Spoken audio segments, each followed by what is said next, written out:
Hey folks, this is Rhykker, bringing you a Diablo 3 Reaper of Souls guide to a powerful, leaderboard-topping Demon Hunter build using the Unhallowed Essence set. Now this build is based on both practical observations as well as theoretical calculations made by Wudijo, who is one of the world's top Demon Hunter players. If you haven't heard of Wudijo, he's the man who basically single-handedly shifted the 2.12 Demon Hunter meta, the overarching strategy that the community used, from a cold cluster arrow marauder build to a physical cluster arrow marauder build. Through rigorous calculations, he found that when pushing higher greater rifts, physical actually outperforms cold. Not by a huge degree, but enough for that to be substantial to top players.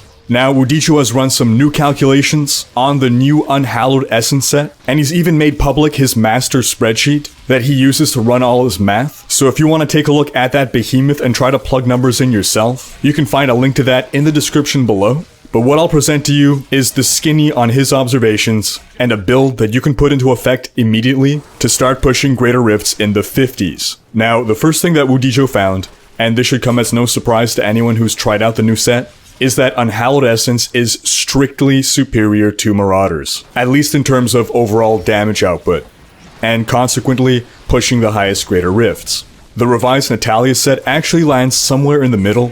Wudijo has not done extensive testing with Natalia's, but he believes it's at least on par with Marauders, and could potentially compete with Unhallowed Essence, but further testing is required. Nonetheless, back to Unhallowed Essence, there are two main builds being used right now, Lightning and Fire, and Wudijo found that Lightning outperforms Fire, so it is the Lightning build that we will be showing today. Now, if you're familiar with the old Meticulous Bolts build that was popular back in 2.1, then this will look very familiar. You will need a Crider Shot for this build. So let's take a look at the skills. First, you'll use Elemental Arrow, Ball, Lightning. And the reason for this is that your Crider Shot turns Elemental Arrow into a generator rather than a spender. So Ball Lightning is what we'll be using to generate Hatred.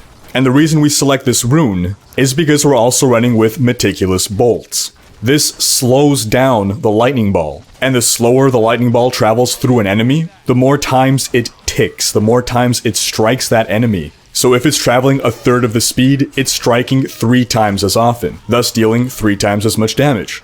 Now next, we're using Multishot, and we're using the Lightning Rune Fire at Will. This is because the Unhallowed Essence set revolves around buffing your generators, of which Elemental Arrow is now one of them, and Multishot. Every point of discipline you have will buff that by 15%.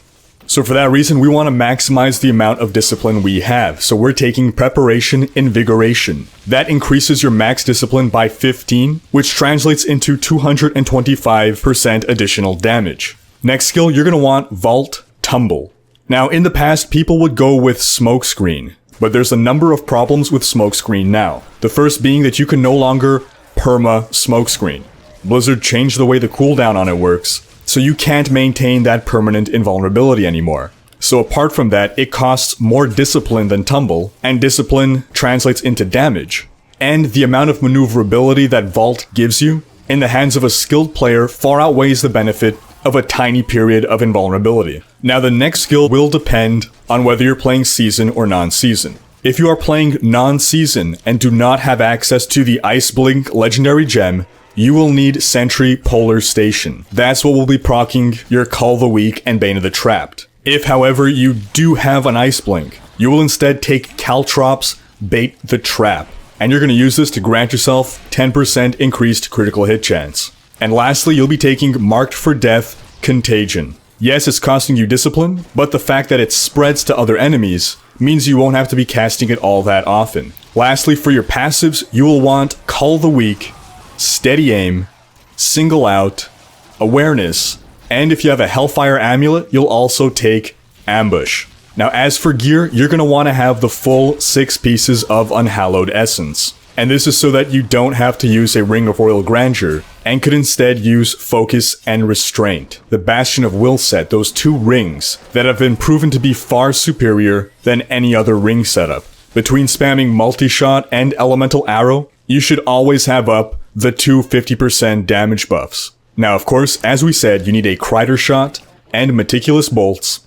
A Witching Hour will be the belt that maximizes your damage. For your amulet, you'll want either an S of Johann or a Hellfire amulet. And for your bracers, you can go with either Reaper's Wraps, Steady Strikers, or Lacuni Prowlers. And the reason you'll want the Strikers or the Prowlers is because they grant increased attack speed.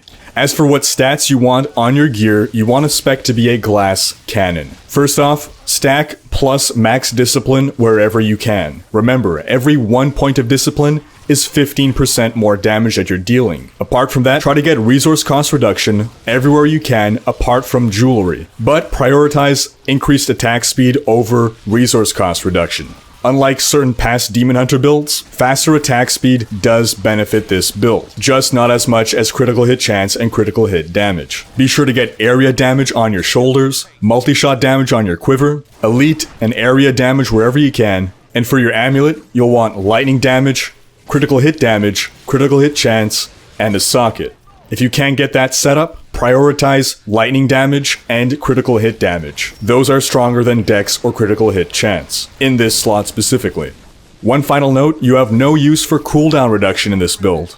Or rather, cooldown reduction benefits you far less than anything else. As for your legendary gems, you need Bane of the Trapped and Zay's Stone of Vengeance.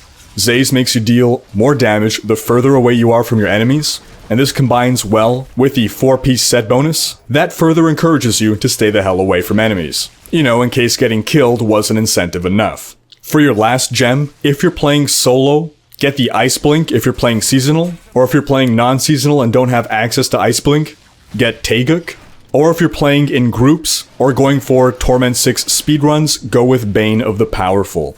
As for Paragon points, standard advice applies. Get your total move speed up to 25%, then dump everything else into dexterity. For offense, crit damage, crit chance, and attack speed. For defense, all resist, life, and armor. And for utility, resource cost reduction, area damage, and then life on hit.